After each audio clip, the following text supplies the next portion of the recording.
नमस्कार रसिक हो. द बीट क्राफ्ट हेरिटेज आयोजित नृत्य विविधा ह्या कार्यक्रमामध्ये पुन्हा एकदा मी रीना लेले आपल्या सगळ्यांचं मनपूर्वक स्वागत करते. तुमच्या आशीर्वादाने मला दिलेल्या प्रोत्साहनामुळे आज नृत्य विविधा हा कार्यक्रम अधिकाधिक उंची गाठत आहे आणि त्याचमुळे नृत्य आणि कला क्षेत्राशी निगडित सकारात्मक गोष्टी करण्यासाठी आम्ही कटिबद्ध आहोत. पण नृत्य विविधाचे ह्या आधीचे भाग तुम्ही बघितलेत का? नसतील बघितले तर द बीट क्राफ्ट हेरिटेज ह्या माझ्या इंस्टाग्राम पेजला फॉलो करून तुम्ही हे भाग तिथे बघू शकता. जर का तुम्ही इंस्टाग्रामवर हे भाग बघू शकत नसाल तर यूट्यूब आणि फेसबुकवर सुद्धा तुम्ही हेच भाग बघू शकता. रसिक हो, कार्यक्रमाच्या अंती ह्या सगळ्याच्या लिंक्स डिटेल्स तुम्हाला आम्ही दिल्यात, त्याचा जरूर लाभ घ्या.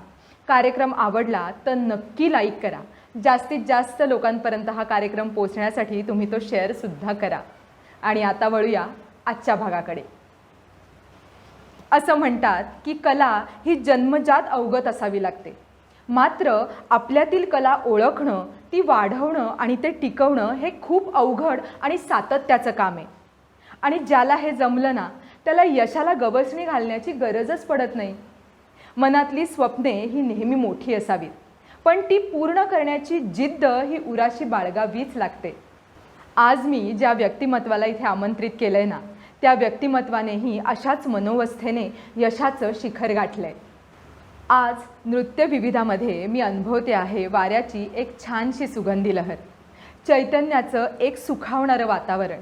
कारण आज अमेरिकेमध्ये स्थायिक असणाऱ्या तरुण कथक कलाकार गुरु शांभवी दांडेकर ताई तिच्या पुण्यातील व्यस्त आणि विविध गोष्टींनी भरगच्च असलेल्या कार्यक्रमांमधून सुद्धा वेळात वेळ काढून नृत्य विविधा ह्या कार्यक्रमाला आज इथे उपस्थित आहे. तिच्यासाठी कवयित्री हेमा लेल्यांच्या 4 ओळी अर्थातच समर्पक पद्धतीने लिहून खास तयार आहेत. त्या ओळी आहेत: कोण असे ही प्रखर दामिनी तेजस दिमाखदार, कोण असे ही प्रखर दामिनी तेजस दिमाखदार, ही तरलेक अशा मातेची जी स्वतः कर्तबगार, लयतालाची कवच कुंडले जन्मजात नशिबात, लयतालाची कवच कुंडले जन्मजात नशिबात, शिल्पकार तर घरात लाभे वत्सल गुरुरूपात, कठोर तपस्या आणि साधना असा वारसा हिला, कठोर तपस्या आणि साधना असा वारसा हिला, नूपुर पायांमधले करती पदन्यास लीलया, पूर्वजन्मीचे संचित हे तर, पूर्वजन्मीचे संचित हे तर जाणीव नम्र मनात, शिवशंभो तो कृपाळू होऊन देई आशीर्वाद, शिवशंभो कृपाळू होऊन देई आशीर्वाद. असाच ज्यांना गुरुरूप मातेचा आणि नटराजाचा वरदहस्त लाभलाय अशा गुरु शांभवी दांडेकर ताई नृत्य विविधेच्या 10व्या पुष्पात आवर्जून उपस्थित आहेत. आमच्या प्रेमाच्या अशा शांभवी ताईबद्दल तुम्हा सगळ्यांनाच सगळी माहिती आहे. तुम्ही तिला सगळे लोक उत्तम पद्धतीने जाणता, पण कार्यक्रमाच्या प्रथेप्रमाणे तिची थोडक्यात ओळख करून देते. शांभवी ताईने लहान वयातच आपल्या नृत्याचे शिक्षण त्यांची आई पंडिता गुरु मनीषाताई साठे यांच्याकडे घेण्यास सुरुवात केली. हे शिक्षण सुरू असतानाच लयतालाचा सखोल अभ्यास करण्यासाठी त्यांनी तालयोगी पंडित सुरेश तळवलकरजी यांच्याकडे लयतालाचं ज्ञानही प्राप्त केलं आणि त्यात प्रभुत्व मिळवलं. पुढे शांभवीताईने BCom केलं आणि नंतर नृत्यामध्ये तब्बल 2 मास्टर्स डिग्रीसुद्धा मिळवल्या आणि पुढे जाऊन फ्रेंच आणि संस्कृतमध्ये डिप्लोमासुद्धा केला. तिच्या प्रदीर्घ अशा कारकिर्दीमध्ये तिने Japan, China, middle east, Canada, Australia, Singapore या आणि अशा अनेक ठिकाणी आपल्या नृत्य प्रस्तुतीने रसिकांची मने जिंकून घेतली. इतकंच नव्हे तर भारतात आणि अमेरिकेतील बऱ्याच प्रतिष्ठित नृत्य महोत्सवांमध्ये सुद्धा आपल्या नृत्य प्रस्तुतीचा वेगळा असा ठसा उमटवला. शांभवी ताई ही इंटरनॅशनल डान्स काउन्सिल ऑफ युनेस्कोची मेंबरसुद्धा आहे. शांभवी ताईला मानाचे असे कित्येक पुरस्कार मिळाले, जसे सिंगारमणी पुरस्कार, नृत्यरत्न पुरस्कार, भारतश्री पुरस्कार, कलातीर्थ पुरस्कार हे भारतातील काही प्रतिष्ठित पुरस्कार. पण त्याचप्रमाणे पु ल देशपांडे युवा पुरस्कार मिळवण्याचे भाग्यही तिला लाभले. ती इंडियन नॅशनल टेलिव्हिजनची A ग्रेड आर्टिस्ट तर आहेच, परंतु तिचे इंटरव्ह्यूज, तिचे परफॉर्मन्सेस हे अमेरिका, ऑस्ट्रेलिया, जपान, सिंगापूर आणि भारतातील TV चॅनल्सवरून प्रदर्शितसुद्धा होतात. नृत्याचा प्रसार आणि प्रचार करण्यासाठी तिने पुण्यामध्ये शांभवीज इंटरनॅशनल स्कूल ऑफ कथकची स्थापना केली की जिथे 400हून अधिक विद्यार्थिनी नृत्याचे विधिवत शिक्षण घेतात. पण तिचे वास्तव्य अमेरिकेत असल्याने गुरु तेजस्विनीताई साठे आणि त्यांच्या 10 शिष्या भारतातील ही शाखा चालवतात आणि अमेरिकेतील सर्व शाखा ताई स्वतःच चालवतात. अशा ह्या हरहुन्नरी व्यक्तिमत्वाला, अष्टपैलू व्यक्तिमत्वाला म्हणजेच आमच्या शांभवीताईला भेटायला, तिचं मनोगत ऐकायला जसे तुम्ही उत्सुक आहात तशी मी पण आहे. तर सुरू करूया नृत्य विविधेचे आजचे हे 10वे पुष्प. ताई, खूप खूप स्वागत आहे की तू वेळात वेळ काढून, एवढ्या बिझी शेड्यूलमधनं तू वेळ काढून आज नृत्य विविधामध्ये उपस्थित आहेस. ह्या कार्यक्रमाचा मुळात हेतू असा आहे की कलाक्षेत्राशी किंवा नृत्य क्षेत्राशी सगळ्या गोष्टी अवलंबून असतात, जसं की आहार विहार, दिनचर्या, रियाज, वाचन, चिंतन, ह्या सगळ्या गोष्टींचा गाढा संबंध आहे. तर ह्या सगळ्याबद्दलची तुझी जडणघडण नेमकी कशी होती? सगळ्यात पहिल्यांदा रीना, मी तुझं खूप कौतुक करते. तू हा जो नृत्य विविध उपक्रम हातात घेतला आहेस आणि ज्या तऱ्हेने तू तो चालवतेस त्याच्याबद्दल मला खूप समाधान आहे, म्हणून तुझं खूप कौतुक. थँक्यू ताई. मी नुसतीच म्हणजे तुझी ताई असं नाही, पण मी तुझी एक अतिशय नियमित प्रेक्षक पण आहे. मी तुझे सगळे नृत्य विविधाचे भाग थँक्यू पहिल्यापासून शेवटपर्यंत बघते आणि सुरुवातीपासून आत्तापर्यंत एक अँकर म्हणून, निवेदक म्हणून तुझी जी प्रगती होतीये ती सुद्धा मी पाहतीये. त्यामुळे शाब्बास, कीप इट अप. असेच आशीर्वाद असू देत ताई तुझे. आणि मला आजच्या भागासाठी बोलवल्याबद्दल पण धन्यवाद आणि मी सगळ्या प्रेक्षकांनाही नमस्कार करते. तुझ्या प्रश्नाचं उत्तर देताना मला असं वाटतं की त्याच्यासाठी मला माझ्या जन्मापासनं ते मी मोठी होईपर्यंतचा एक असा पटकन मागोवाच घ्यायला लागेल असं मला वाटतं. सगळ्यात पहिल्यांदा तर मला म्हटलं पाहिजे की फार भाग्यवान आहे मी, कारण अतिशय रसिक आणि कलासक्त आणि कलाकार अशा कुटुंबात माझा जन्म झाला. घरात लहानपणी वातावरण असं होतं की आई आणि नंतर जिच्या हाताखाली शिष्य म्हणून मी घडले त्या पंडिता मनीषाताई साठे, तर आई आणि वडील राजस साठे प्रोफेशनल स्टेज आर्टिस्ट, व्यावसायिक कलाकार आणि त्याचबरोबर एक व्यावसायिकसुद्धा, म्हणजे त्यांचा व्यवसाय होता. आजी नाट्यशास्त्राची अभ्यासक होती. ती स्टेज क्राफ्ट शिकवायची, नाटकं डिरेक्ट करायची.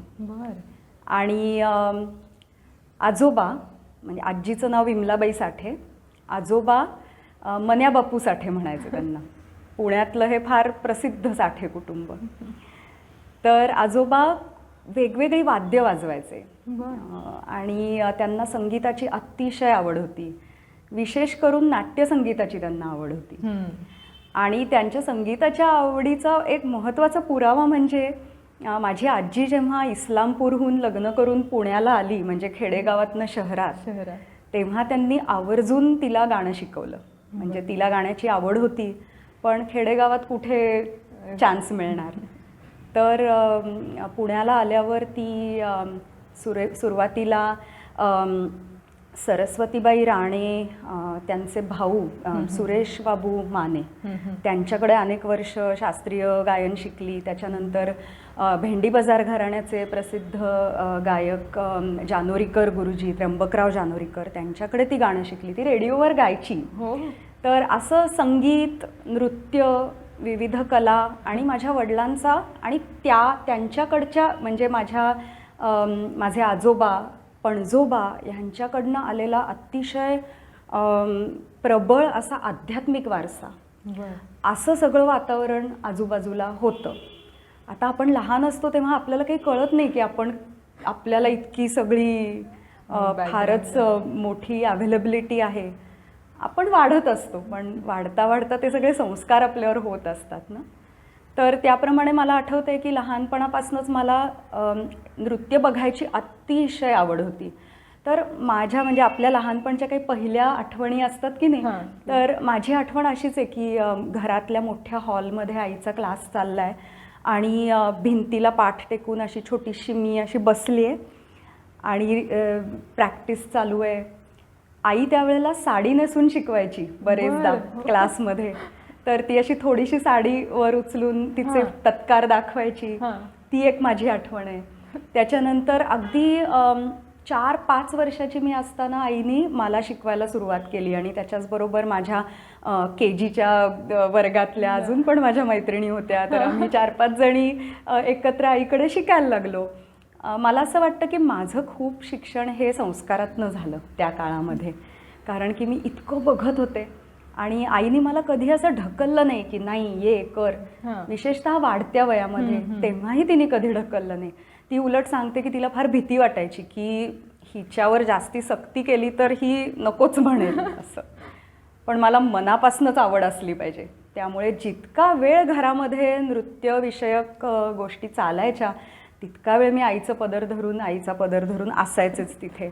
आणि मग सकाळी बाबांचं खूप स्तोत्रपठण, त्यांची पूजा खूप दीर्घकाळ चालायची. ते ऐकत ऐकत किती स्तोत्र पाठ झाली नकळत, त्याला काही लिमिटच नाही. आणि साधं म्हणजे रामरक्षा भीमरूपी ते तर आपल्याकडे घराघरात असतंच. म्हणजे पण आदिशंकराचार्यांची मोठी मोठी स्तोत्र किंवा कनकधारा स्तोत्र आदिशंकराचार्यांचं लहान वयात खूप पाठांतर झालं ते बाबांच्यामुळे. आणि आजीच्या नाटकाच्या तालमी चालायच्या घरामध्ये, तर मी तिथे असायचीच. हे सगळंच क्षेत्र आणि आणि मला आठवतंय लहानपणी माझं सुरुवातीपासून शेवटपर्यंत सगळं नाटक पाठ असायचं. आणि मग जर कोणी विसरलं डायलॉग तर मी इकडे पटकन पुटपुटायची पुढचा डायलॉग. असं ते नाटकाचंही बाळकडू मिळालं. म्हणजे आता एक नर्तक म्हणून मला असं वाटतं की अभिनयाचं आणि वाचिक अभिनयाचंही बाळकडू त्या काळात मिळालं असेल. आणि आजोबांची गंमत अशी होती की त्यांची एक वही होती बरं का. तर त्याच्यामध्ये ते नाट्य संगीताचे सुरुवातीचे मुखडे लिहायचे. आणि मग त्यांच्याकडे अशी वर्गवारी, he was a very meticulous man. तर त्यांच्याकडे अशी वर्गवारी केलेली असायची की हमीर रागातली कुठकुठली गाणी, मग जय जयवंतीमधली कुठकुठली गाणी. आणि त्याच्यावरती आम्ही बरेचदा बोलायचो अगं. म्हणजे मी लहान होते पण ते गुणगुणत असायचे, आजी गुणगुणत असायची. आणि त्यातनं नकळत एक गाण्याचा पण खूप छान संस्कार माझ्यावर झाला.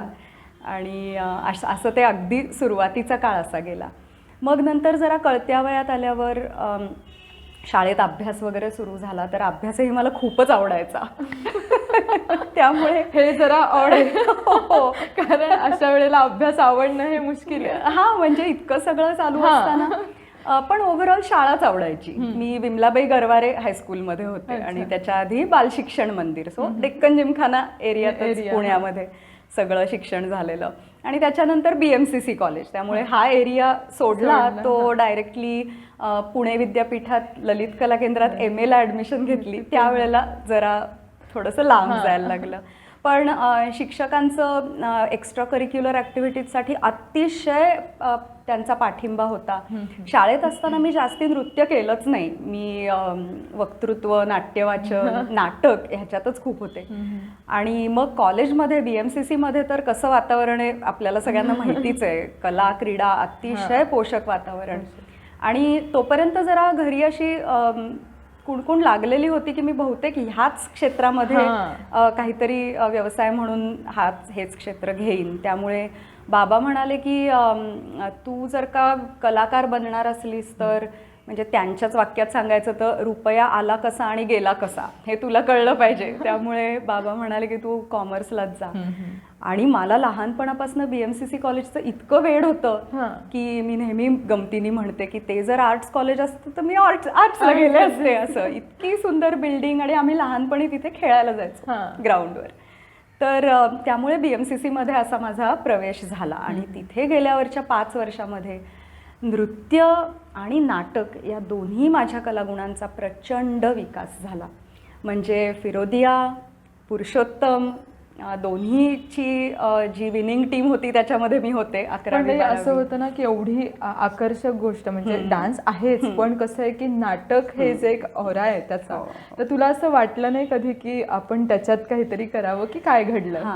नाही, कसं होतं की कॉलेजमध्ये असताना कॉलेजमध्ये नृत्य आणि नाटक या दोन्हीलाही सारखंच महत्त्व होतं. पण नाटकासाठी म्हणजे मी इंटरस्टेट डान्स कॉम्पिटिशन्समध्ये भाग घेत होते, किंवा त्या काळामध्ये ज्या इंटर कॉलेजिएट कॉम्पिटिशन्स असायच्या त्याच्यात भाग घेत होते. भरपूर बक्षिसं मिळत होती, सगळं एकदम छान चालू होतं. पण कॉलेजमधली जी नाटकाची टीम होती ना, तर ती फारच एक्सेप्शनल होती. आणि तो जो एक टीमवर्क करून ते जे एक आपल्याला बळ मिळतं की नाही, तर त्याच्यातनं मला फार म्हणजे ऊर्जा मिळायची. त्याच्यातनं खूप खूप आवडायचं नाटक करायला. आणि त्याच काळामध्ये एक जरा माझ्या आयुष्यातली पहिली नाट्यपूर्ण घटना घडली. माझ्या आईबाबांच्या लक्षात आलं की ही मुलगी नाटकामध्ये फार वेळ घालवते. म्हणजे वेळ घालवते असं त्यांना वाटत नव्हतं, कारण त्यातनं मला काय मिळतंय हेही त्यांना दिसतच होतं. म्हणजे माझी खात्री आहे की मला नाटकातनं जे मिळत होतं तेही माझ्या नृत्यामध्ये त्यांना दिसत असणारच त्या काळात. पण सकाळपासून संध्याकाळपर्यंत तालमी आणि टीमवर्क असल्यामुळे एकमेकांवरती अवलंबून राहण्याचं जे काही आहे की आपण गेलं, रियाज केला, एक रिहर्सल केली, आलं असं नाही. 20 जणांची टीम जमेपर्यंत थांबा वगैरे वगैरे. तर मी FYला असताना म्हणजे किती 18 वर्षाची असेल, तर आईबाबांनी एक दिवस मला बसवलंच आणि सांगितलं की तुला डान्स करायचा म्हणजे कथक करायचंय का नाटक करायचंय हे तू आत्ताच ठरवायचंस. आणि असं नाही बरं का की 2 दिवसात विचार करून सांग वगैरे, हे आत्ता ह्या क्षणी या टेबलवरनं उठायच्या आतच ठरवायचं. आणि त्यांचं असं काही म्हणणं नव्हतं की तू डान्सच कर वगैरे, पण त्यांचं असं म्हणणं होतं की एकच काहीतरी करायचं ह्यातलं. दोन. आणि आता मला मागे वळून बघताना त्यांनी तो जो स्टान्स घेतला ना, तर त्याचं फार मला म्हणजे महत्त्व वाटतं खूप. तर मग मी त्यावेळेला जो काही माझ्या मनात विचार झाला असेल तो काही मला आठवत नाही आता, पण मी म्हटलं की नाही, मी डान्स करीन. तर आणि त्या दिवशी मी ठरवलं की आता मी नाटकासाठी स्टेजवर पाऊल नाही ठेवणार परत. कारण वय होतं 18, त्या गोष्टी जास्त आकर्षक आपल्याला खेचत असतात त्या वयात. पण मी म्हटलं की मी आता आईबाबांना शब्द दिलाय की मी डान्स करीन, तर मी इथून पुढे नाटक कधीच नाही करणार. मग त्या क्षणी जेव्हा तुझ्या तालमी सुरू होत्या, नाही, सुदैवाने त्यांनाही मला वाटतं की तेवढी जाणीव होती की त्यांनी एखादं नाटक चालू असताना मध्येच नाही मला हे. ते दोघेही कलाकार असल्यामुळे त्यांना त्याचं महत्त्व असणारच. पण त्यावेळेला मी ठरवलं की आता नाटक बंद. मग त्याच्यानंतर लगेच पुरुषोत्तमसाठी कोणीतरी गळ घातली की ये ना, कर ना, एवढंच आहे. नाही, आता मी ठरवलेलं आहे की मी डान्सच करणार. खरं सांगायचं तर त्यांनी माझ्या दिनचर्येत काही फरक पडला असं मला वाटत नाही, कारण त्याच्या आधी पण मी सगळं मॅनेज करतच होते. कथकचा रियाज, अभ्यास, आणि त्यात सुमारास माझी विशारद पूर्ण झाली. तर आपली पूनम आहे ना, पूनम गांधी, तर ती त्यावेळेला इथे कर्वेनगरमध्ये तिने जस्ट अगदी नुकतेच क्लासेस चालू केले होते. तर तिचं लग्न ठरलं आणि ती मुंबईला जाणार आता. तर आई म्हणली की तुझं आता विशारद झालंच आहे. आणि मी आईला एक असिस्टंट टीचर म्हणून थोडीफार मदतही करतच होते क्लासमध्ये. तर आई म्हणाली की तू आता तिथे पूनमच्या ज्या मुली आहेत, अगदी थोड्या 2-3 मुली होत्या तिथे, कारण तिने जस्ट सुरू केलं होतं, तर तिथे जाऊन तू त्यांना शिकव. तर मी म्हटलं बरं, कारण काय की मला सगळंच आवडायचं, मी म्हटलं तसं, आणि आवडायचं आणि जमायचंही. तर त्यामुळे ते आठवड्यातनं 2 दिवस तिथे जाऊन त्या मुलींची जबाबदारी घेतली, शिकवायला सुरुवात केली. हळूहळू जास्ती मुली येत गेल्या, 8, 10, 12. आणि असं मग त्यावेळेला मनीषा नृत्यालयाची गणेशनगर शाखा असं म्हणून ती ॲक्टिव्हिटी 1990 साली सुरू झाली, माझ्या वयाच्या 18व्या वर्षी. तर मग त्यामुळे नाटक तर असं गळलंच आणि नृत्याचा प्रवास सुरू झाला. तिथपासनं नृत्याचा प्रवास मला असं वाटतं की जरा प्रखर सुरू झाला. म्हणजे कसं की संपूर्ण फोकस आणि कॉलेज आणि उरलेला संपूर्ण वेळ फक्त रियाज शिकवणं. हा प्रश्न आता मी तुला इंटरप्ट का करते, कारण ही जी मनोवस्था आहे ही मला खूप ह्या महत्त्वाची का वाटते, कारण की आत्ता ज्या मुली 18 वर्षाच्या असतील त्यांना आत्ताची जी माध्यमं आहेत ती खूप खुणावतात. हा जो एक म्हणतो ना आपण की एक मी स्वतःचा असा हा केला, एम ठेवला की नाही आता मला डान्स करायचा, पण ॲट द एज ऑफ आत्ता आपण असं म्हणू शकतो हा ठीक आहे मी करते, पण ते वय असं नसतं. सो हा निर्धार तू जो केलास हो ह्याबद्दल ना मला अजून तुला विचारावं असं वाटेल, कारण की आता व्यवधानं पण आहेत ना ग, खूप माध्यमं आहेत की असं त्याच्यामुळे तू आज इथे आहेस. सो ह्याबद्दल तू खरंच सांग. पण मला असं वाटतं की निर्धार ज्यांच्या आत असतो त्यांच्या आत असतोच. म्हणजे त्याच्यामध्ये 1990 साल आहे का 2010 आहे का 20 आहे ह्यानी मला वाटतं काही नाही फरक पडत. म्हणजे ज्या मुलीला रियाज करायचा आहे ती वायफाय बंद करून किंवा फोन स्विच ऑफ करून ठेवून रियाज करेलच आज सुद्धा. आणि जर तिने तसं केलं नाही तर आजचे पालकही तिला हेच सांगतील की ह्याच्यावर लक्ष केंद्रित कर. आणि मग तिथे ऐकेल का नाही हे तिच्या मनोवस्थेवर, तिच्या स्वभावावर अवलंबून आहे. तर मला वाटतं की एक्झॅक्टली तेच झालं. म्हणजे त्या काळात मला तो फोकस होता. आणि मुख्य म्हणजे हा अतिशय विश्वास होता की आई वडील जे आपल्याला सांगतायत ते आपल्या चांगल्यासाठीच असणार. हा एक विश्वास होता. आपले आई वडील आपले गुरु आणि मेंटॉर आहेत ह्याच्यावरती निखळ श्रद्धा होती. आणि आई वडिलांबरोबरच आजी आजोबा सुद्धा, म्हणजे त्या सगळ्यांनी मिळून मला वाढवलं असं मला वाटतं. आणि त्याचबरोबर शाळा कॉलेजमध्ये जे शिक्षक मिळाले, अगदी मी प्रायव्हेट ट्युशनला ज्यांच्याकडे जायचे ना त्या काकूंचा सुद्धा माझ्यावरती एक प्रभाव आहे. त्यांच्या पर्सनॅलिटीचा सुद्धा एक परिणाम झालेला आहे. आणि ह्या सगळ्यांनी मिळून मला घडवलंय असं मला निश्चित वाटतं. खूप छान ताई. ह्याच आपल्या संभाषणामध्ये पुढे जाताना की एखाद्या कलाकाराने कलेला जीवनाचा अविभाज्य घटक बनवणं, म्हणजेच आता कलेचा रियाज करणं, त्याची साधना करणं, काय सांगशील तू, काय पैलू आहेत ह्याचे? मला असं वाटतं की रियाज हा कलेचा अविभाज्य घटक आहे आणि त्याची गोडी लागायला पाहिजे. म्हणजे नुसतंच रियाज कर रियाज कर रियाज कर असं ओरडून उपयोग नाही. अगदी आपण शाळेतल्या मुलांच्या बाबतीत म्हणतो ना की अभ्यास कर अभ्यास कर, पण त्याला अभ्यासाची गोडीच नसेल तर ते मूल बसणारच नाही अभ्यासाला. तसंच रियाजाच्या बाबतीत रियाजाची गोडी लागण्यासाठी मला वाटतं की पहिली स्टेप काय आहे त्याची, तर गुरूंच्या बरोबर रियाज झाला पाहिजे. कारण जेव्हा आपण गुरूंच्या बरोबर रियाज करत असतो तेव्हा त्या रियाजातनं सुद्धा आपल्याला इतकं शिकायला मिळत असतं. म्हणजे मी स्वतःला भाग्यवान म्हणेन की मी आईच्या बरोबर तर लहानची मोठी होताना रोज सकाळी रियाज केलाच. पण माझे गुरु तालयोगी पंडित सुरेश तळवलकरजी यांनी जेव्हा मला वयाच्या 21व्या वर्षी शिष्य म्हणून माझा स्वीकार केला, त्यानंतर त्यांनी सुद्धा असं कधीच सांगितलं नाही की हे तू करून ये नाही, इथे माझ्या समोर आत्ताच कर, जमलं की मगच घरी जायचं. त्यातनं तिची एक रियाजाची गोडी लागली, आवड लागली. तर त्यामुळे मला असं वाटतं की पहिली गरज अशी आहे की गुरूंनी शिष्याच्या रियाजासाठी सुरुवातीला तरी वेळ काढलाच पाहिजे. कारण त्यातनं रियाज कसा करायचा ह्याचा संस्कार होणार आहे शिष्यांवरती. दुसरं मला असं वाटतं की रियाज हा थोडासा मला असं वाटतं ते एक काय म्हणायचं त्याला जेनेटिकच म्हणता येईल एक प्रकारे, की आपल्या गुरूंमध्ये एक ती रियाजाची आग असली की ती शिष्यामध्ये येतेच आपोआप. इनफॅक्ट गुरुजी तर नेहमी म्हणतात की रियाजाची धुनी असा त्यांचा शब्द आहे, रियाजाची धुनी शिष्यामध्ये निर्माण झाली तर गुरुचा अर्ध यश त्याच्यातच आहे असं ते नेहमी म्हणतात. पण मला असं वाटतं की आजकालच्या काळामध्ये रियाज करण्यासाठी कष्ट करायची तयारी जशी लागते त्याचबरोबर त्याग करायची तयारी पण लागते. कारण ती मगाशी तू जसं म्हणालीस की इतकी प्रलोभन आहेत आजूबाजूला, इतकी प्रलोभन आहेत की त्यातनं स्वतःचं मन काढून ते एकाच गोष्टीवरती केंद्रित करणं हेच मुलांच्या समोरचं पहिलं आव्हान आहे. आणि तिथे मग आपली मानसिक शक्ती ही येते त्या संदर्भात.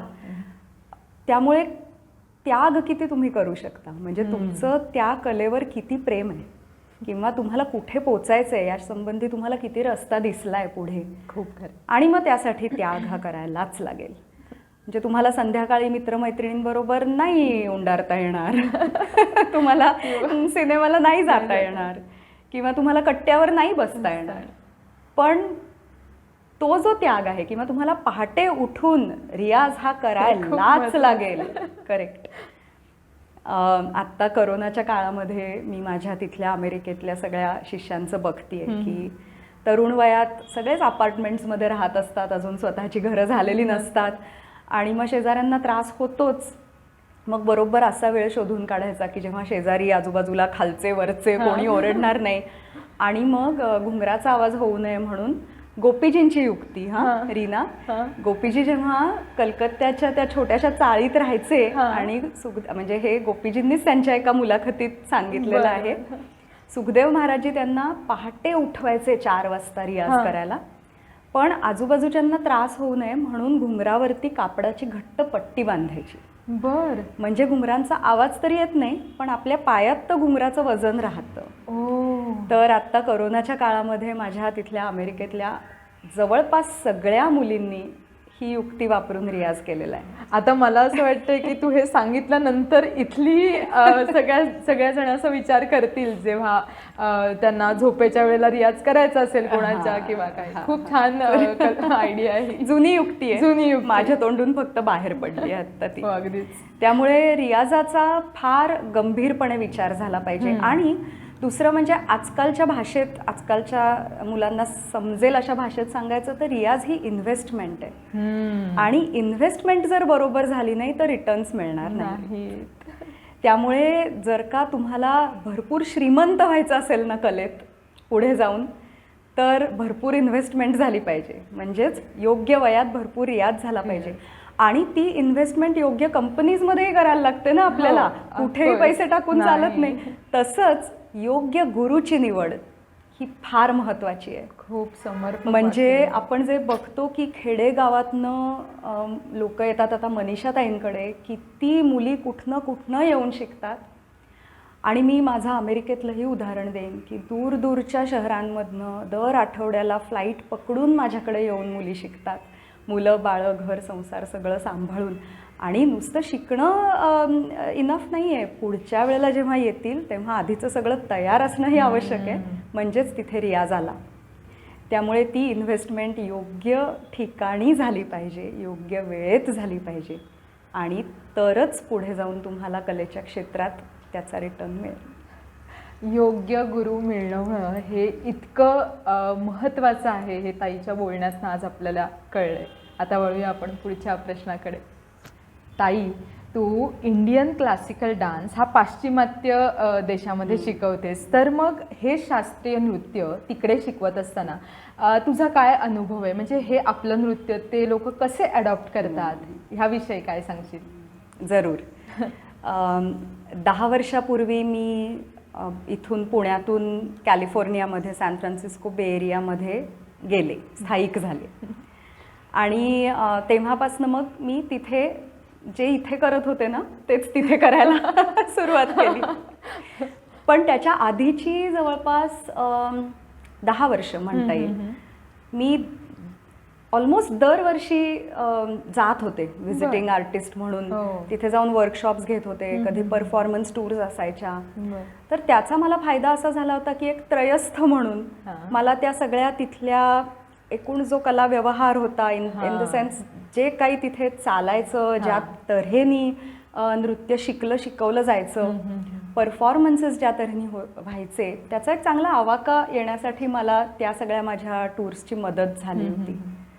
मी जेव्हा तिथे स्थायिक झाले आणि जेव्हा शिकवायला लागले तेव्हा पहिल्यांदा तर मी हे ठरवलं की क्वालिटी कॉम्प्रोमाइज नाही. कारण जवळपास सगळ्या तिथल्या नृत्य शिक्षकांकडनं मी हे ऐकलं होतं, आणि मी जवळपास म्हणते कारण तिथे सुद्धा जवळपास 50 वर्षापासून अतिशय उत्तम इंडियन क्लासिकल डान्स स्टाईल्स शिकवणारे गुरु हे मला स्वतःला माहिती आहेत. मी त्यांच्या सहवासात आहे, त्यांनी अनेक शिष्य घडवलेले आहेत. पण एक सर्वसाधारण आढावा घ्यायचा तर एक असं होतं की म्हणजे इथे जेवढं शक्य आहे तेवढं आम्ही करतोय. वेगळ्या कल्चरमध्ये वाढणारी मुलं, त्यांना बाहेर म्हणजे नृत्य वर्गाच्या बाहेर एक वेगळ्याच कल्चरमध्ये त्यांना वाढायचंय, जगायचंय. तर त्यातनं जेवढं जमतंय तेवढं आम्ही करतोय. आणि मग कुठेही काही लंगडी बाजू पडली की पण काय करणार ना, इथे असंच असतं, असं आपली बाजू सांभाळून घेण्यासाठी. तर मी ठरवलं की आपण जर शिकू तर आपण पुण्यात SISK जसं चालायचं तसंच इथे चाललं पाहिजे. आपण स्वतःला सूट नाही द्यायची की ठीक आहे आता इथे आहोत तर. त्यामुळे ते पहिलं मी मनाशी ठरवलं होतं. मग आता हे जर पाळायचं असेल तर शिष्यांच्या संख्येवरती बंधन घालणं हे आलंच ओघाने. कारण तुम्ही 50 विद्यार्थ्यांना एकत्र शिकवून तुम्ही क्वालिटी मी तरी नाही देऊ शकत. त्यामुळे मग ते आलं. आणि मग हळूहळू परफॉर्मन्सेस वगैरे सुरू झाले. तर एक अमेरिकेची रेसिडेंट, स्थायिक असणारी व्यक्ती म्हणून मला खूप वेगवेगळ्या प्रकारे ॲव्हेन्यूज मिळाले. त्याचं एक उदाहरण मी देईन की सॅन फ्रान्सिस्कोमध्ये एक एथनिक डान्स फेस्टिवल म्हणून खूप मोठा महोत्सव होतो. आणि त्याच्यामध्ये San Francisco is a melting pot. तिथे जगातल्या सर्व संस्कृती एकत्र नांदतात. आणि सॅन फ्रान्सिस्कोच्या पॉलिटिकल सीनमध्ये सुद्धा त्या सर्व संस्कृतींचं संवर्धन होणं, जतन होणं ह्याला अतिशय महत्त्व दिलं जातं. लाखो डॉलर्सची ग्रँट दरवर्षी वेगवेगळ्या एथनिसिटीजमधल्या कलाकारांसाठी दिली जाते. तर सुदैवाने अशा ठिकाणी मी गेले तर मला ते एथनिक डान्स फेस्टिवल हा इतका सुंदर अनुभव होता. म्हणजे अगदी इंडोनेशियापासनं Africa, Russian ballet, Asian dances, आपले इंडियन डान्सेस तर आहेतच कारण बे एरियामध्ये केवढ्या प्रमाणात भारतीय लोक राहतात. अशा सगळ्यांचं एक रिप्रेझेंटेशन तिथे मला बघायला मिळालं. आणि त्याच्यामध्ये SISK USAचं ट्रूप घेऊन 2016 आम्ही कार्यक्रम केला. आणि तो कार्यक्रम म्हणजे त्यांनी जे क्वालिफाईंग राऊंड्स होत्या तर त्याच्यामध्येच त्यांना तो इतका आवडला की त्यांनी अख्ख्या फेस्टिवलचं ओपनिंग आम्हाला करायला दिलं. क्या बात आहे. अशी संधी मिळाली. पण त्यानिमित्ताने एखादी अमेरिकन संस्था किंवा अमेरिकन ऑर्गनायझेशन ही वेगवेगळ्या संस्कृतींकडे आणि त्यातनं येणाऱ्या कलाप्रकारांकडे कसं बघते हे मला फार जवळनं बघायला मिळालं. आणि त्याच्यानंतर 2-3 वर्षात त्यांनी मला त्या वर्षीच्या फेस्टिवलसाठी, मला वाटतं 2019चं सांगते हे मी, त्या वर्षी त्यांनी मला पॅनलिस्ट म्हणून इन्व्हाइट केलं. त्यामुळे पहिल्यांदा मी कलाकार म्हणून त्याच्यात प्रेझेंट केलं. आणि मग आता मला त्याची मागची बाजू बघायला मिळाली की जजिंग कसं होतं, शॉर्ट लिस्टिंग कसं होतं. आणि माझ्याबरोबर जे पॅनलिस्ट होते त्याच्यामध्ये जवळपास 8 वेगवेगळ्या देशातली नृत्य नाचणारे असे लोक होते. आफ्रिकन होते, एशियन होते, अमेरिकन होते. त्या सगळ्यांबरोबर काम करून मला एक इतका सुंदर आवाका आला की जग हे कसं जवळ आलंय.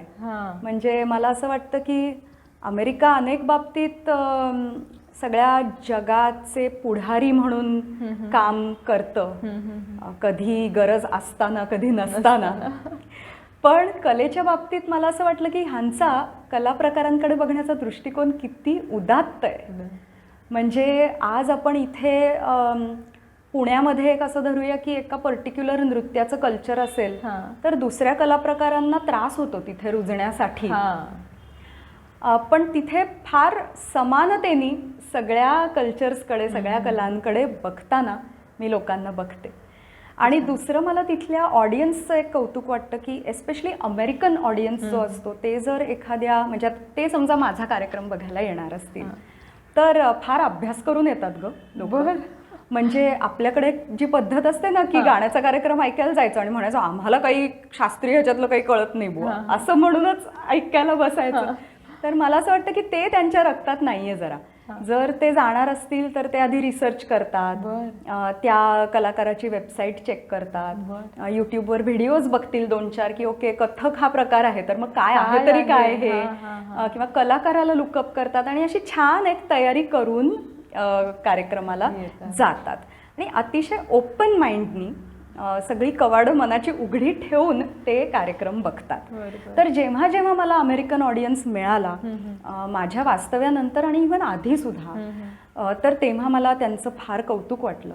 दुसरं मला असं वाटतं की आपला जो कलाप्रकार आहे ना कथक, आणि आपण विशेषतः बोलतो की कथकमधला अभिनय कसा नैसर्गिक आहे आणि तो कसा पोचतो रसिकांपर्यंत, तर त्याची एक छोटीशी आठवण सांगू? अगदीच आवडेल.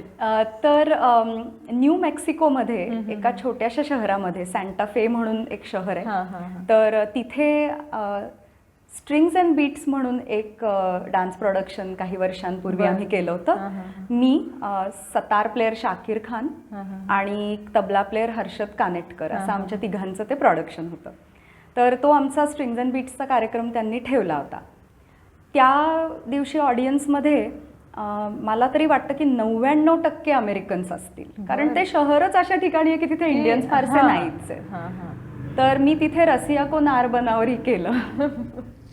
तर विषय इंग्लिशमध्ये सांगितला लोकांना की असं असं आहे, होळीचा दिवस आणि त्या दिवशी एकमेकांवरती कुरघोडी करायची, प्रँक्स करायचे असं आमच्या कल्चरमध्ये असतं, आणि इथे ह्या सगळ्या गोपी मिळून कृष्णाला धडा शिकवतायत वगैरे असं सगळं सांगितलं. पण त्या दिवशी तो रसियाचा पीस करताना इतक्या छोट्या छोट्या जागी लोकांनी दाद दिली आहे. म्हणजे मला इतकी गंमत वाटली की एक मन खुलं असेल ना तर तुमच्यापर्यंत सगळं पोहोचतं तुम्ही. आणि म्हणून मला ते एक भवभूतीचं एक सुभाषित आहे की त्याच्यात मी सांगते तुला, ते असं म्हणतं की काव्यानुशीलनाभ्यासवशात विशदीभूते मनोमुकुरे, मनाच्या आरशात तन्मयी भवन योग्यता येशाम ते तत्र संवाद भाजहा सहृदय. सहृदय म्हणजे काय ह्याची व्याख्या केली आहे, आणि ती ह्या संदर्भात केली आहे की रसिक कसा असावा, प्रेक्षक कसा असावा. तर प्रेक्षकाची सगळ्यात महत्त्वाची क्वालिटी म्हणजे तो सहृदय असावा. क्या बात. म्हणजेच काय की जी कला प्रेझेंट होतीये त्याच्याशी एक तन्मयता पहिल्यांदा ती असण्याची एक तयारी प्रेक्षकाच्या मध्ये असली पाहिजे. तर ते भवभूतीने सांगितलंय की मनाचा आरसा पाहिजे, म्हणजे त्याच्यामध्ये कलेचं प्रतिबिंब अतिशय सुंदर उमटेल. तर ते मला तिथल्या प्रेक्षकांमध्ये नक्कीच जाणवतं. ओव्हरऑल टू समिट अप मला असं वाटतं की प्रत्येक म्हणजे पृथ्वीच्या जगाच्या कानाकोपऱ्यात वेगवेगळ्या प्रकारचे प्रेक्षक हे असतात सगळीकडे. कधी दर्दी प्रेक्षक मिळतात, कधी जरा थोडेसे नवखे प्रेक्षक मिळतात, पण मनीषाताईंनी असं शिकवलंय की ज्या तऱ्हेचा प्रेक्षक असेल त्याच्या लेव्हलला उतरून आपण कला सादर केली पाहिजे, आणि हे मी आज तागायत पाळलेलं आहे. आणि त्याच्यात दुसरी मला एक ॲडिशनही अशी करावीशी वाटते की कलाकार म्हणून मी माझी जबाबदारी समजते की प्रेक्षक हा कार्यक्रम संपवून घरी जाताना थोडासा जास्ती नॉलेजेबल, थोडासा जास्ती सेन्सिटिव्ह असा झालेला असावा, म्हणजे मी माझं काम व्यवस्थित केलं. म्हणजे कार्यक्रमाला येताना त्याला कथकबद्दल जेवढी माहिती असेल त्याच्यापेक्षा थोडी जास्ती माहिती घेऊन त्यांनी घरी जावं, थोडी जास्त आवड घेऊन त्यांनी घरी जावं, असा माझा कायम प्रयत्न असतो. फक्त अमेरिकाच नाही तर परिमल फडके आणि मी आम्ही चायनामध्ये कार्यक्रम केला होता एका युनिव्हर्सिटीसाठी. 6000 युनिव्हर्सिटी स्टुडंट्स होते. त्यांनी आयुष्यात कधीही कुठलाही इंडियन डान्स पाहिलेला नव्हता, कथक तर जाऊच दे. स्टेडियममध्ये कार्यक्रम होता. ज्या तऱ्हेचा रिस्पॉन्स आम्हाला मिळाला आहे त्याच्यावरनं मला हे नक्की कळलं की जरी आम्ही काय आशय व्यक्त करतोय तो जरी त्यांच्यापर्यंत पोचला नाही तरी देखील आपल्या कलेचा इतका सर्वांगीण विकास झालेला आहे की कुठल्याही प्रकारच्या प्रेक्षकाला त्याच्यातनं घेण्यासारखं काही ना काही आहेच आहे. आणि मला वाटतं ही आपल्या कलेचीच शक्ती आहे असं वाटतं. ताई, शास्त्रीय नृत्याला डोळ्यासमोर ठेवून किंवा त्याचा पाया घट्ट करून म्हणेन मी की त्याच्यामध्ये वेगवेगळे आस्पेक्ट्स आपण म्हणतो की जसं की dance therapy, dance publication, dance training, dance journalism, dance accessory retail असं तुझ्या विद्यार्थिनी करतात. तर ह्या सगळ्या गोष्टी ह्या डान्सला धरून ह्या पैलूवर काय बोलशील? पहिलं तर मी हे सांगेन की गुरुनी शिष्याला त्याचं बलस्थान ओळखण्यासाठी मदत केली पाहिजे. म्हणजे ही परफॉर्मिंग आर्ट आहे, त्यामुळे शिकायला लागलेल्या प्रत्येकच विद्यार्थ्याला असं वाटणं अतिशय स्वाभाविक आहे की मला खूप मोठा परफॉर्मर व्हायचं आहे. पण ती शक्यता आहे का त्याच्यासाठीचे आवश्यक गुण किंवा आवश्यक गोष्टी आपल्यामध्ये आहेत का ह्याचं परीक्षण करायची वेळ लवकरच विद्यार्थ्यावर येते. आणि त्यावेळेला मला असं वाटतं की हे गुरुला आधीच दिसलेलं असतं की म्हणजे जेव्हा विद्यार्थी एक वेळ येते की आता समोरासमोर हे ठरवायला पाहिजे की तुझं शक्तिस्थान काय आहे, तुला पुढे तुझा रस्ता कसा मिळणार आहे. पण गुरुला हे आधीच दिसलेलं असतं की हे बाळ कुठपर्यंत पोहोचणार आहे, नुसतं रांगत राहणार आहे का चालणार आहे का धावणार आहे असं.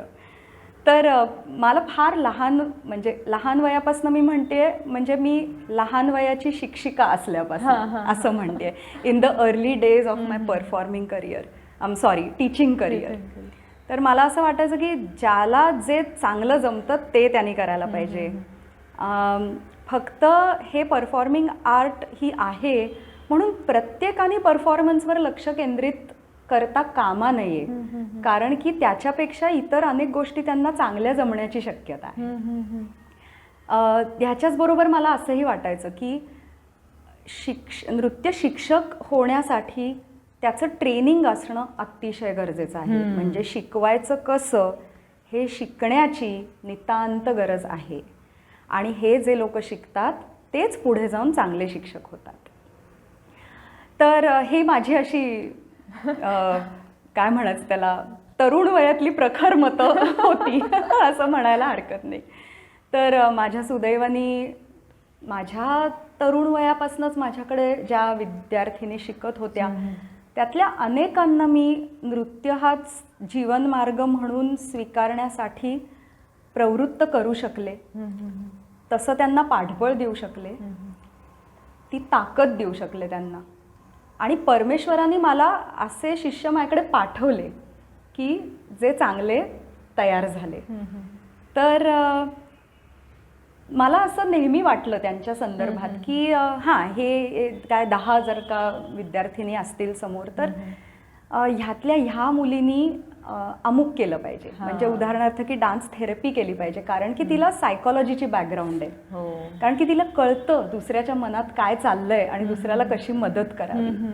किंवा एखादी मुलगी असेल तर ती टीचिंगचा तिचा पिंड नाहीये, कारण की तिला पेशन्स नाहीये, तो डेव्हलप होण्याची शक्यताही कमी आहे, कारण की तिला मुळात टीचिंगची आवडच नाहीये. तर तिने ह्या दुसऱ्या बाजूला जावं असं मला नेहमी वाटलं.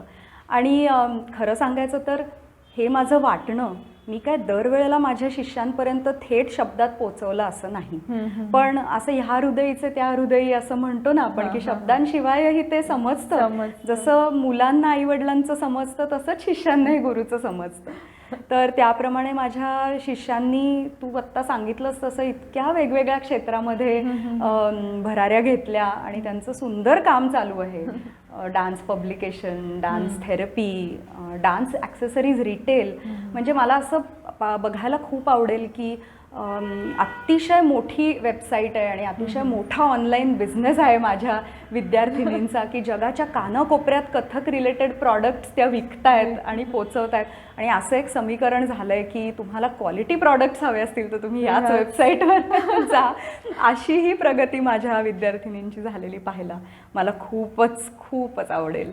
आणि त्या दृष्टीने माझ्या शिष्या छान काम करत आहेत याचा मला एक गुरु म्हणून अभिमानही आहे, पण एक कृतज्ञता सुद्धा आहे मला. की कलाक्षेत्राशी रिलेटेड किंवा नृत्य क्षेत्राशी रिलेटेड सुद्धा ते मेन पाया मजबूत करून इतर गोष्टींनाही आपण कसा हात घालू शकतो हे ताईने आपल्याला सांगितलं. त्याचा तुम्हीही नक्की विचार करा. ताई, ह्या जागतिक महामारीने आपल्याकडनं बऱ्याच गोष्टी करवून घेतल्या किंवा आपल्याला बऱ्याच गोष्टी कराव्या लागल्या, ज्या शास्त्रीय आपण जो महत्त्वाचा आपलं टॅग आहे त्याला अनुसरत नाहीत. पण तरी जसं की तुझे मास्टर क्लासेस आणि डिस्टन्स लर्निंग प्रोग्राम, काय सांगशील का ह्याच्याबद्दल? अगं काय सांगू, म्हणजे ह्या गेल्या 2 वर्षामध्ये मी एवढी बदलले. ह्या कोविडनी मला एक फार वेगळ्या तऱ्हेने आरसा दाखवला असं मी म्हणेन. आणि माझी जी कलात्मक मूल्य जी अर्थातच माझ्या गुरूंनी मला जो रस्ता दाखवला मुख्यत्वे त्याच्यावरच, कारण आपण तसेच असतो, म्हणजे that is our genetic mapping. तर ते जे काही होतं त्याच्यापेक्षा खूपच वेगळं काहीतरी आता झालंय असं मला वाटतंय. आणि मला तर असं वाटतंय की आत्ताचं जे चित्र आहे ते येत्या 50 वर्षात जो काही एक जगाचा हे असणार आहे, फॉर्मॅट असणार आहे, त्याला साजेसा आहे असं मला वाटतं. तर जरा सुरुवातीपासून सुरुवात करते. अगदीच. की मला स्वतःला ऑनलाईन शिकवण्याचा तिटकारा म्हणता येईल. म्हणजे इतकं होतं की अमेरिकेत सुद्धा फार लांबनं माझ्याकडे काही स्टुडंट्स यायला मागायच्या, तर त्या म्हणायच्या की आपण स्काईपवर करूया ना.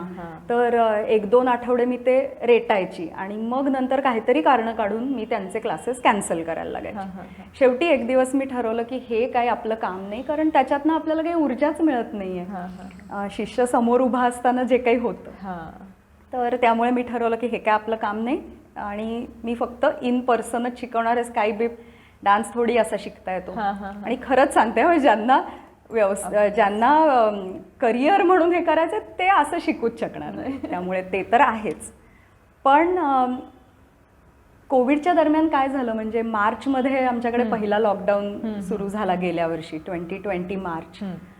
आणि एप्रिलमध्ये तिथे माझ्या सहवासातली एक तरुण कथक नृत्यांगना, तिची एक मी जरा अशी सॅड आणि डिप्रेसिंग पोस्ट वाचली.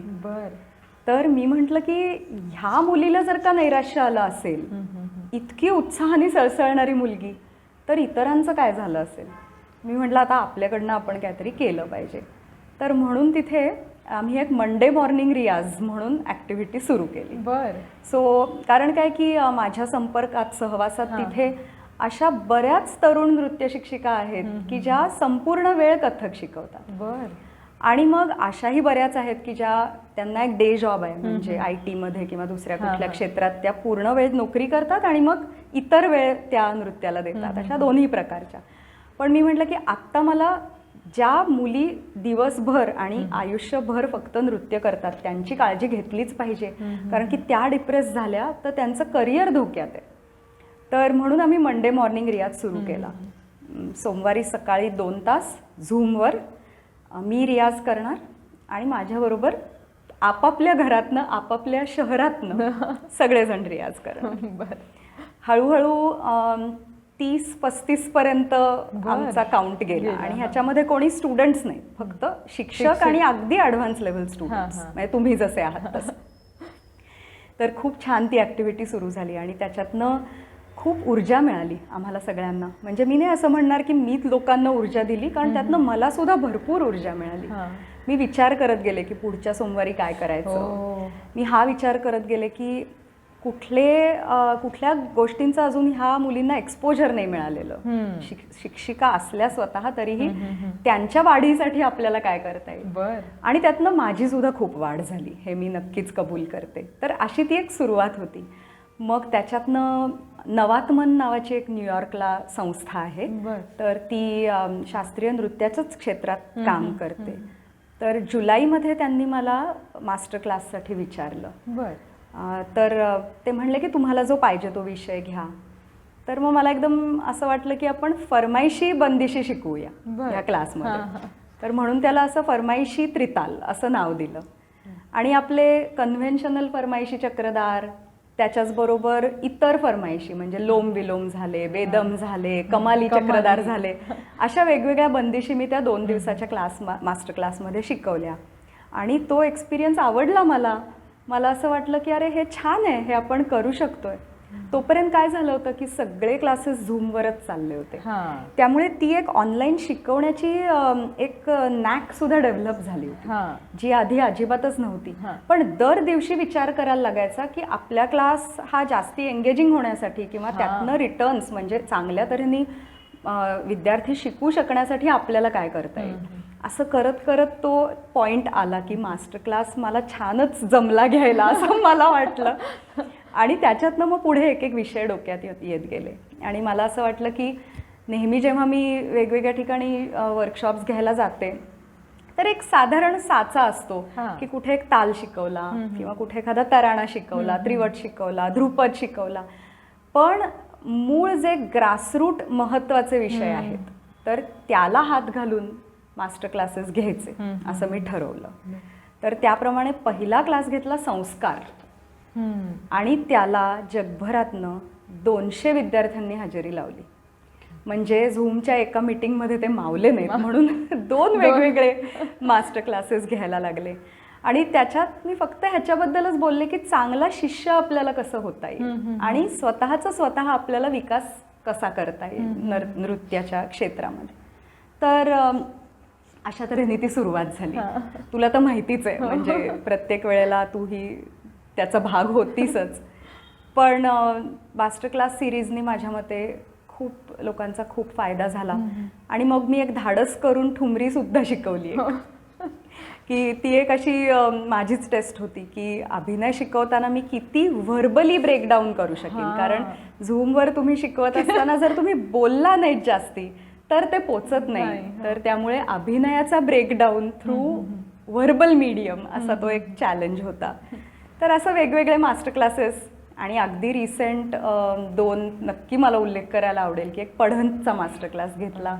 कारण की पढंत ही महत्त्वाची आहे, पण त्याच्यासाठी वेळ जो काढायला लागतो त्याच्या ट्रेनिंगसाठी तो नेहमी निघतोच असं नाही. आणि मला सुदैवाने गुरुजींच्याकडे जसं लयतालाचं शिक्षण झालं तसंच पढंतही चांगली शिकायला मिळाली. त्यातलं मला जेवढं जमलं तेवढं मी पास ऑन केलं. आणि अगदी लास्ट 2-3 महिन्यापूर्वी थाटवर एक मास्टर क्लास घेतला. त्याचं कारण असं होतं की थाट इतक्या वेगवेगळ्या प्रकारे केला जातो की कधी कधी असं होतं की थाटमध्ये कशाला महत्त्व आहे आणि कुठलं अंग आपल्याला प्रोजेक्ट करायचं आहे हेच हरवून गेल्यासारखं कधी कधी वाटतं.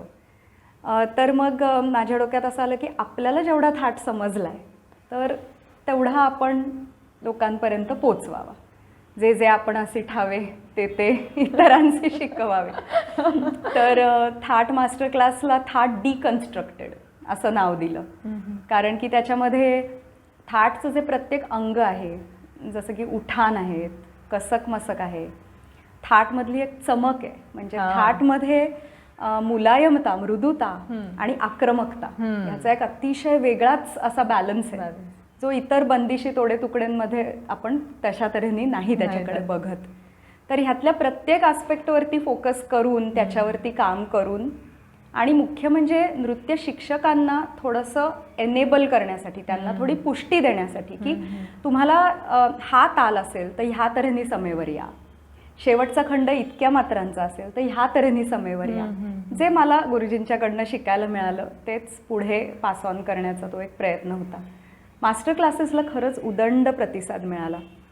पण त्याच्यामध्ये माझ्या हेही लक्षात आलं की जर झूम तो जो मास्टर क्लासची जी वेळ आहे ती जर एखाद्या देशातल्या स्टुडंट्सना सोयीची नसेल, समजा म्हणजे त्यांच्याकडे मध्यरात्रच असेल त्यावेळेला, तर ते त्याचा फायदा नाही करून घेऊ शकत.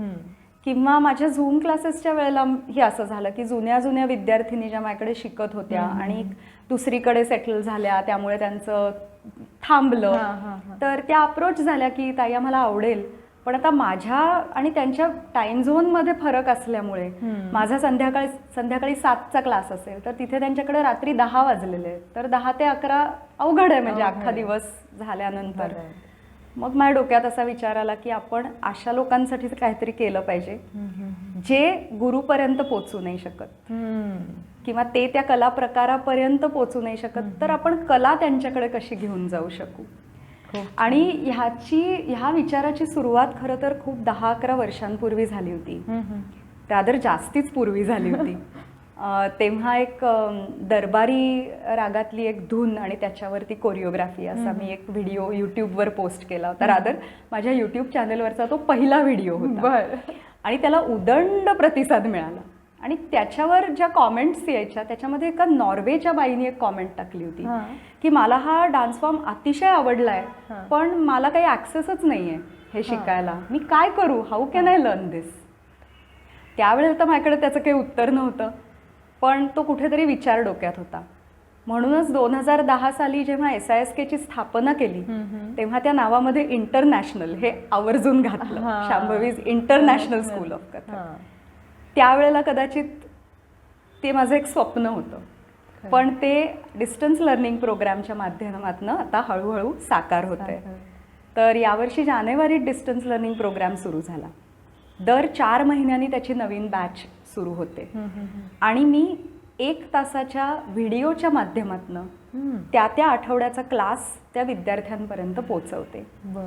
तर म्हणजे समजा एखाद्या विद्यार्थ्याने टीव्हीवर तो यूट्यूब व्हिडिओ प्ले केला तर समोर उभं राहून शिकताना त्या विद्यार्थ्याला असं वाटेल की ताई आपल्याला आपल्या समोर उभं राहून शिकवते. It is no different than a 1-on-1 class. तर अशा तऱ्हेने आता डिस्टन्स लर्निंग प्रोग्राम चालू झाला आहे. आत्ता 50हून जास्त विद्यार्थी आहेत आणि ते 10 का 12 वेगवेगळ्या देशातनं येतात आणि त्याच्यामध्ये ऑस्ट्रेलियापासनं ते रशियापर्यंत असा खूप मोठा त्याचा आवाका आत्ता आहे. अजून ते बाळ आहे. डिस्टन्स लर्निंग प्रोग्राम 1 वर्ष अजून होतं आहे.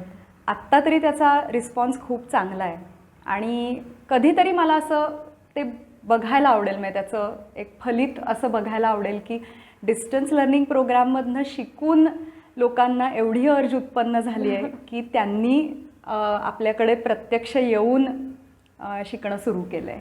कारण की ही तर बॉटम लाईन आहे की सीना बसीना तालिमीला पर्याय नाही. जर एस्पेशली जर तुम्हाला कलाकार म्हणून घडायचं असेल तर त्याला पर्यायच नाही. पण आता ते शक्य नाही म्हणून अगदीच कलेला ॲक्सेसच मिळत नाही असं व्हायला नको म्हणून डिस्टन्स लर्निंग प्रोग्राम सुरू केला आहे. म्हणजे साधारण मला असं वाटतं की पहिली 5-6 वर्ष तरी विद्यार्थ्यांची हातऱ्याने शिकून पूर्ण व्हायला काहीच हरकत नाही. आणि त्याच्यामध्ये सगळ्यात महत्त्वाचं काय आहे की दर काही आठवड्यांनी हे सगळे माझे जगभरातले स्टुडंट्स छोट्या छोट्या ग्रुप्समध्ये त्यांच्या बॅचमध्ये ऑनलाईन माझ्याबरोबर कनेक्ट होतात. मी प्रत्येकाचं बघते, छोट्या छोट्या चुका काढते, करेक्शन्स करून देते, मध्ये आधे व्हिडिओ पाठवतात आणि असं त्या टेक्नॉलॉजीचा वापर करून जेवढं काही करणं शक्य आहे त्या माध्यमातून डिस्टन्स लर्निंग प्रोग्राम चालू आहे. ताई, तुला ह्या उपक्रमाला ना खूप शुभेच्छा देते की तुझं हे स्वप्न लवकरच पूर्ण व्हावं. आणि रसिकांना हे सांगू इच्छिते की आपण कलाकार म्हणून, एक माणूस म्हणून आपल्याला सामाजिक बांधिलकी ही असतेच, पण ती आपण कशा दृष्टीने किंवा कशा मार्गांनी आपण ती माणुसकी दाखवू शकतो किंवा ती बांधिलकी दाखवू शकतो हे आत्ता ताईच्या बोलण्यातनं आपल्याला कळलंय.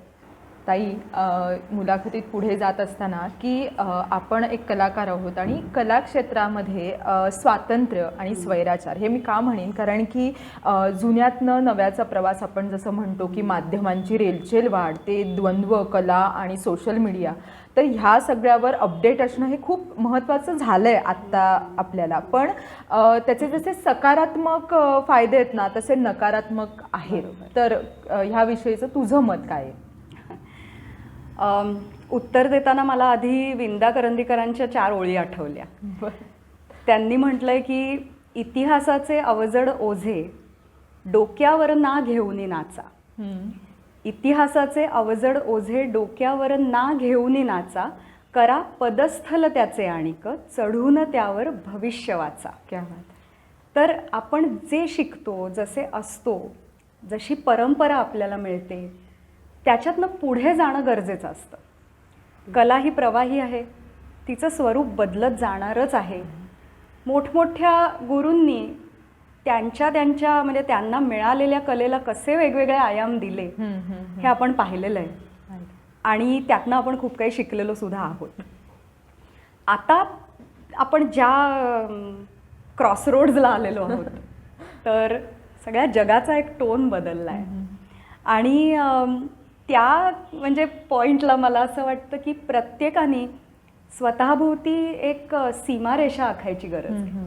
म्हणजे स्वातंत्र्य आणि स्वैराचार असं तू म्हणलीस तर मला असं वाटतं की स्वातंत्र्य जेव्हा एखादी व्यक्ती घेते ना तेव्हा त्याच्या मागे एक निर्धार असतो, पण स्वैराचारामागे गिल्ट असतं, म्हणूनच त्याला आपण स्वैराचार म्हणतो.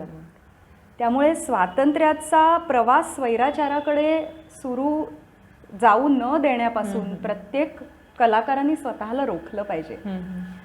म्हणजे हे खरं आहे की तुम्ही काहीही केलं तरी शेवटी तुमचा कोणी कान पकडणार नाही अशी जरी परिस्थिती असेल. वेल, माझ्या आयुष्यात तशी परिस्थिती नाही आहे आणि त्याच्याबद्दल मी स्वतःला अतिशय भाग्यवान समजते. मी एखादी नवीन रचना तर सोडा, एखादा नुसता नवीन एक मूव्हमेंट सिक्वेन्स जरी बसवला ना तरी मी स्वतःला हेच कायम विचारते की माझ्या दोन्ही गुरूंना हे पसंत पडेल का. आणि माझ्या गुरूंना जे पसंत पडत नाही असं मला वाटेल त्या रस्त्याला मी जात नाही. कारण मला असं वाटतं की आय एम चीटिंग देम, मी फसवतेय त्यांना जर असं मी केलं तर. पण आता आपण बघतो की प्रत्येकाचंच गुरुबळ एवढं नसतं. त्यामुळे स्वतंत्रपणे आपल्याला हवं ते करायचं. आणि बरेचदा माझ्या गुरूंसारखे सगळ्यांचे गुरु स्वातंत्र्य देणारेही नसतात. हे मी मुद्दामून इथे म्हणू इच्छिते. पण मला असं वाटतं की जेव्हा तुम्ही अनिर्बंधपणे काहीही करता तेव्हा तो स्वैराचार होण्याची फार जास्त शक्यता असते. त्यामुळे चौकटी आखून घ्यायला पाहिजेत.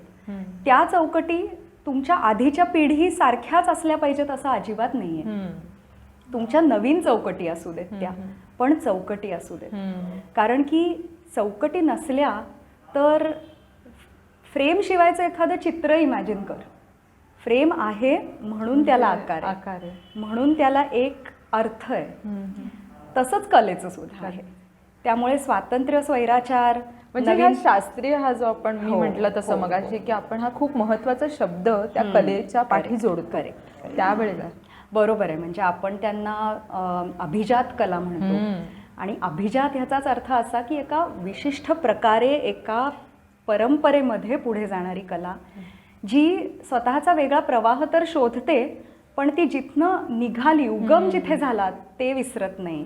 ते सतत त्या प्रवाहामध्ये दिसत राहतं. म्हणून मला असं वाटतं की प्रत्येकाने आधी स्वतःचा उगम कुठे झालाय हे शोधलं पाहिजे. ती ओळख जर सापडली आपल्याला तर आपलाही असाच प्रवाहित्व चालू राहील, पण त्याच्यामध्ये आपल्या उगमाची ओळख पण राहील. त्यामुळे कुठलेही नवीन प्रयोग करताना मला असं वाटतं की थोडंसं जास्त अंतर्मुख होऊन विचार करून, गुरुजीच असं म्हणतात नेहमी की अभिजात कलांमध्ये काय करायचं यापेक्षा काय नाही करायचं हे समजणं फार महत्वाचं आहे. हां, आणि नवीन प्रयोग करताना सुद्धा काय नाही करायचं ह्याचा विचार करून जर ते प्रयोग केले तर मला वाटतं की त्यातनं एक विशिष्ट अशी दिशा त्या कलाकाराला नक्की मिळू शकेल. आणि जसं मी तुला मगाशी विचारलं की सोशल मीडिया हा एक नवा अँगल, नवाच म्हणू आपण त्याला, की हा नवा अँगल आहे की तिथे अपडेट असणं. पण जसं म्हटलं की सकारात्मक जास्त आहेत म्हणून, पण एक नकारात्मक झालर त्याला आहे. त्याविषयीचं म्हणणं कसं असेल तुझं? मला असं वाटतं की सोशल मीडियाची गरज तर आहेच कलाकारांना. छोट्या मोठ्या सर्व कलाकारांना आज सोशल मीडियाची गरज आहे. म्हणजे पूर्वी आपण सकाळमध्ये नाही का जाहिरात द्यायचो, तसंच सोशल मीडिया आहे आता. तुम्ही काय करणार आहात हे लोकांपर्यंत जर पोचवायचं असेल तुम्हाला तर सोशल मीडियाला पर्याय नाहीच आहे. पण आता त्याच्या नकारात्मक बाजूबद्दल नको, आधी आपण मी सकारात्मकच अजून बोलायचं आहे मला. म्हणजे आता कोविडच्या काळात बघ की उभरते छोटे छोटे कलाकार, की असं मी म्हणते की नॉर्मल कोर्समध्ये जर नॉर्मल लाईफ चालू असतं तर आपापल्या गुरूंबरोबर ह्या सगळ्या मुलामुलींनी अनेक कार्यक्रम केले असतात. त्यांना भरपूर एक्सपोजर मिळालं असतं, अनुभव मिळाला असता. आता ते सगळं बंद झालं. मग ह्या मुलामुलींनी स्वतःच्या अंगणात, स्वतःच्या घरात, गच्चीवर छोटे छोटे व्हिडिओज केले आणि ते पोस्ट केले. तर मला ह्याचं कौतुकच आहे. मला असं वाटतं की हे करायलाच हवं होतं त्यांनी. कारण की त्याच्यामुळे त्यांच्यातल्या त्यांना एक चांगली काय म्हणतात त्याला, निर्मितीला एक चांगलं वळण मिळालं, त्यांच्यातल्या ऊर्जेला वळण मिळालं चांगलं. आणि मुख्य म्हणजे जो त्यांचा प्रवास आहे आर्टिस्ट म्हणून घडण्याचा, त्या वाटेवरती राहिले हे सगळेजण. नाहीतर फार शैथिल्य आलं असतं, फार रिलॅक्स, आणि कदाचित त्यातनं काही मिळवलेलं गमावलं असं सुद्धा झालं, नैराश्याची वाट. त्यामुळे ते जे केलं ते माझ्या मते मानवाच्या रेझिलियन्सचं, चिकाटीचं फार मोठं उदाहरण होतं. म्हणून मला त्या सगळ्या स्टुडंट्सचं कौतुक आहे खूप, की ज्यांनी वेगवेगळे व्हिडिओज केले, पोस्ट केले. त्यांचा स्वतःचा एक ऑडियन्स आहे. त्या ऑडियन्सनी ते बघितले आणि त्यातनं तरुण कलाकारांमध्ये इंटरॅक्शन ही खूप झाली. सो मला ह्याचं फार कौतुक आहे. आता त्याची फ्लिप साईड म्हणजे नाण्याची दुसरी बाजू, अति सर्वत्र वर्जय असं आपल्याकडे सांगितलेलं आहे. प्रमाणामध्ये सर्व काही असावे. आता हे ह्यालाही लागू आहे.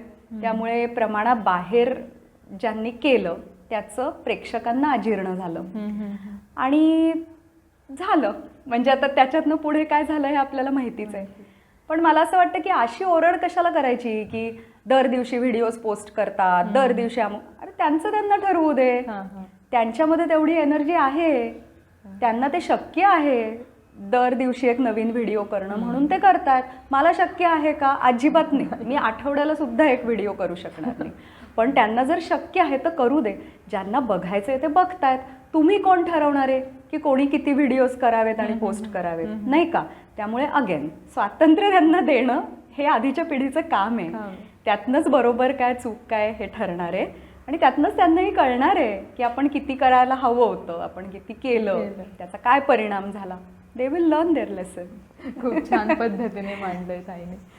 तर ह्या कला क्षेत्राला ना एक प्रश्न आपण म्हणतो ना नेहमी भेडसावत असतो. म्हणजे कशा दृष्टीने हा प्रश्न आहे की कला क्षेत्र हे उपजीविकेचं साधन जेव्हा आपण बघत असतो त्या एका कला क्षेत्राकडे, आता नृत्य क्षेत्र आपलं आलं तर आपण त्याच्याकडे एक उपजीविकेचं साधनही म्हणूनही बघतो. तर मग ह्या क्षेत्रामध्ये यश अपयश हे दोन्ही गोष्टी आल्या, शिवाय आपल्या क्षेत्रामध्ये पैसा कमी आणि तो उशिरा मिळायला लागतो की असं लगेच मिळत नाही. तर ह्या सगळ्यावर तुझं मत अशासाठी आवडेल की प्लॅन बी ह्याच्या मागे रेडी असावा का, किंवा ह्या सगळ्या कॉम्पिटिशनमध्ये आपल्याला टिकून ठेवायचं असेल तर काय करावं असं तुला वाटतं? सगळ्यात पहिल्यांदा तर मी प्लॅन ए बद्दलच बोलते, कारण की प्लॅन ए फेल झाला तर आपण प्लॅन बी कडे वळतो आणि शक्यतो प्रयत्न असाच पाहिजे की प्लॅन ए फेल होताच कामा नाही. तर मला असं वाटतं की तू जसं म्हणलीस की आपल्या क्षेत्रात पैसा उशिरा मिळतो, कमी मिळतो, तर मी स्वतः हे कायम फॉलो केलंय. त्याच्यासाठी माझ्या कुटुंबातनं मी तो संस्कार घेतलाय आणि मी माझ्या विद्यार्थिनींनाही कायम हाच संदेश दिलाय की तुम्हाला पूर्ण वेळाचा कलाकार जर व्हायचं असेल तर तुम्हाला स्वतःच्या गरजा कमी ठेवायला पाहिजे. तुमचं लक्ष तुम्ही कलेत गुंतवा, म्हणजे तुम्हाला ब्रँडेड गोष्टी, तुमचे काय कपड्यांवरचा खर्च हे ते ह्याची काही गरज पडली नाही पाहिजे. अगदी पूर्वीचं मला आठवतंय की कधी कोणाच्या पालकांनी समजा जरा कटकट केली ना की परत नवीन ड्रेस शिवायचा आहे वगैरे, तर मी त्या मुलीला म्हणायचे की तू तुझ्या पालकांना सांग की मला यावर्षी दिवाळीत नवीन कपडे नकोत, मला वाढदिवसाला नवीन कपडे नकोत, त्याच्या ऐवजी तुम्ही मला हा डान्सचा कॉस्ट्युम शिवा. तर असा जर एक दृष्टिकोन आपण डेव्हलप केला तर खरंच आपल्या मग गरजा कमी होतात. आपण जेवढं मिळवतो त्याच्यामध्ये समाधानाने जगण्यासाठी मला असं वाटतं की खर्च कमी आणि फंडा क्लिअर हे असणं फार गरजेचं आहे. पण तू जसं म्हणलीस की प्लॅन बी, तर मला असं वाटतं की प्लॅन ए सक्सेसफुल होण्यासाठी सगळ्यात पहिल्यांदा भरपूर कष्ट घेतले पाहिजेत आणि तो प्लॅन ए सक्सेसफुल करण्यासाठी चिकाटी पण पाहिजे, एक अवेअरनेस पाहिजे की दर 5 वर्षांनी काहीतरी ट्रेंड बदलतो, दर 5 वर्षांनी नवीन काहीतरी निघतं. तर पुढच्या 10 वर्षांचा विचार करून आता मी माझा प्लॅन कसा आखणार आहे. आणि ह्याच्यासाठी मला नेहमी असं वाटतं की करिअर गायडन्स किंवा एक बिझनेस ॲक्युमेन हे कलाकारांमध्ये असणं गरजेचं आहे. मला अजून ह्याचं उत्तर नाही सापडलेलं की हे विद्यार्थ्यांना शिकवता कसं येईल. म्हणजे हे मला थोड्याफार प्रमाणात शिकायला मिळालं नक्कीच, कारण माझे वडील व्यावसायिक होते. माझ्या आई वडील दोघांच्याही कडे व्यवसायाचीच परंपरा होती, सो ते जीन्समध्येही कुठेतरी असलं पाहिजे. पण हे विद्यार्थ्यांना शिकवण्यासाठी की एक व्यावसायिक नर्तक किंवा एक नृत्य शिक्षक म्हणून तुम्हाला जरी करिअर करायचं असलं तरी ते त्याचा व्यवसाय कसा करावा याचं शिक्षण कुठेतरी आपण अवेलेबल करून दिलं पाहिजे.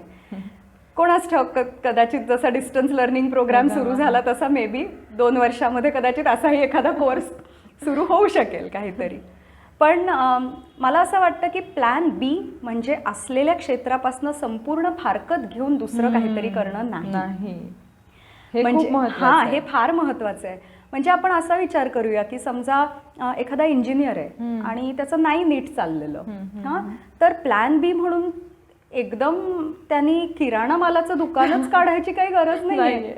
He can still be doing what is doing, पण थोडासा एक बदल आणून कदाचित त्याच क्षेत्रामध्ये काहीतरी चांगलं करता येईल. तसंच आता मगाशीच आपण बोललोय की नृत्य म्हणजे फक्त परफॉर्मन्स किंवा शिकवणं नाही, त्याच्यामध्ये अनेक इतर ऑप्शन्स आहेत आणि त्याचा नक्की विचार झाला पाहिजे.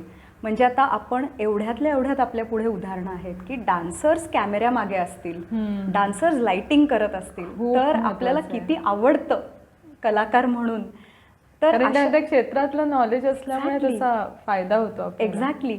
आणि आता जगात पाहिलं तर प्रत्येक क्षेत्रात असंच झालंय की एकाच क्षेत्रातलं नॉलेज नाही, 2 वेगवेगळ्या क्षेत्रातलं नॉलेज आणि त्याची सांगड घालून एका क्षेत्रामध्ये पुढे जाणं आणि वेगळ्या काहीतरी वाटा शोधणं. हा विचारच खूप महत्वाचा आहे की तर- त्या क्षेत्राला धरून एक्झॅक्टली. तर once an artist always an artist, हे लक्षात ठेवायचं की आपण कलाकार म्हणून देवानी आपली निवड केलेली आहे. You are one of those chosen few. आणि त्याचा अभिमान आणि त्याच्यासाठीचे कष्ट, मेहनत ह्याच्या जोरावर हे नाही जमलं तर ते, पण त्याच क्षेत्रात राहून यश मिळवणं हे नक्कीच शक्य आहे असं मला वाटतं. शांभवीताईच्या अष्टगुणी अष्टपैलू व्यक्तिमत्वाचं तिच्या बोलण्यातून जे दर्शन घडलं ते सर्व तरुण नृत्यधर्मी कलाकारांना आणि इतरही कलाकारांना चैतन्याची एक नवी दिशा दाखवणारं आहे. सतत ध्येयाकडे स्थिर चित्ताने केलेली धडपड किती यश देते आणि रसिकांचं प्रेम देते ह्याचा अनुभव तिच्या बोलण्यातून तुम्हाला आलाच असेल. अशा वाटचालीमुळे आपोआप स्वतःचा एक प्रदेश वसवता येतो आणि त्यावर कसं आत्मविश्वासाने राज्यही करता येतं हे ताईने दाखवून दिलंय. आणि तिच्या ह्या अष्टपैलू व्यक्तिमत्वाला, तिच्या ह्या कारकिर्दीला सलाम करते आणि आजचा नृत्य विविधेचा 10वा भाग इथेच संपवते. ताई, तू वेळात वेळ काढून इथे आलीस त्याबद्दल तुझे खरंच मनापासून आभार. धन्यवाद. धन्यवाद सगळ्यांना. धन्यवाद.